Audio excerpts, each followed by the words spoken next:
Перестать бросаться лозунгами и, наконец-то, начать решать конкретные задачи, призвал представителей министерств и ведомств глава Коми на расширенном заседании правительства по вопросам безопасности детей.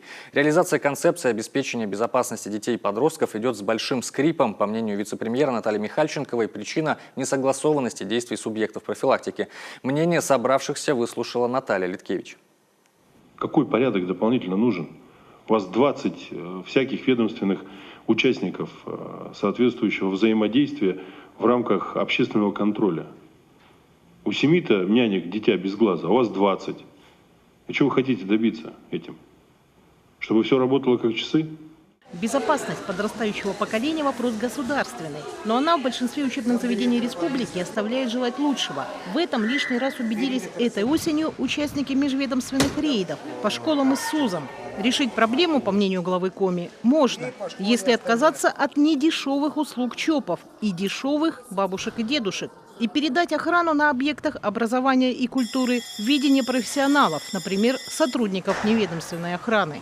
Это уровень безопасности будущего поколения. Так, на минуточку. Еще раз говорю, даже дисциплинирующее воздействие человека в форме, когда ребенок любого уровня, любого класса, там 11-й, любой другой, вплоть до там первоша, он заходит, он видит человека в форме, соответствующей выправкой. Человека, конечно, обладающий компетенцией и всем остальным. Это совершенно другое воздействие. Совсем другое. И у родителей понимание, и у учителей понимание. Он все знает, он обучен, у него инструкция, он знает, как действовать. Он проходит подготовку. Вот дайте, может, мы туда лучше денег потратим. Решать этот вопрос нужно на федеральном уровне, так как пока у вневедомственной охраны Коми не хватит ресурсов, прежде всего людских. Ведь в республике больше 1000 образовательных учреждений. Да и не во всех муниципалитетах есть подразделения АВО. А вот некоторые меры по усилению безопасности можно принять уже сейчас. Например, установить тревожную кнопку. Здесь мы рекомендуем, конечно, хотя бы вопрос установки тревожных кнопок решить. Потому что, в принципе, как бы был, тоже мы посмотрели, достаточно небольшие суммы там требуются. То есть в год обслуживание, в год там порядка, до 2000 не доходит рублей в год.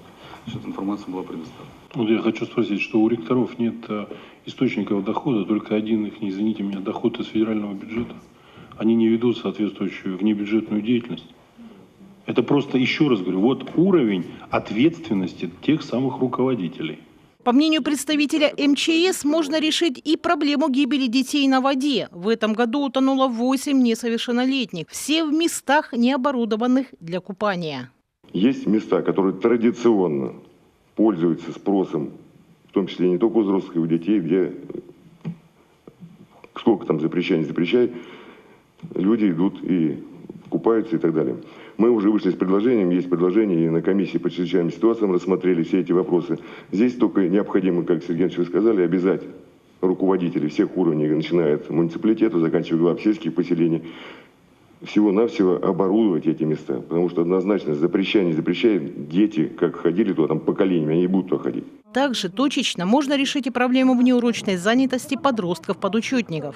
Условно говоря, 100 подростков стоит на учете у нас профилактическом.